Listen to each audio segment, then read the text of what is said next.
Hi, welcome to the Microsoft Excel Functions playlist. What I've tried to do with this playlist is keep each video really short and just focused on an individual function.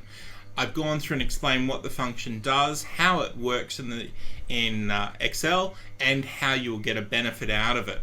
Now, I know that some people want to see how we use these functions combined with other functions, and I've actually done that as well in the Microsoft Excel playlist. So I've tried to keep the functions playlist just focusing on what the function does and how it actually works. So I hope you enjoy the way I've done it, and I look forward to getting some feedback from you.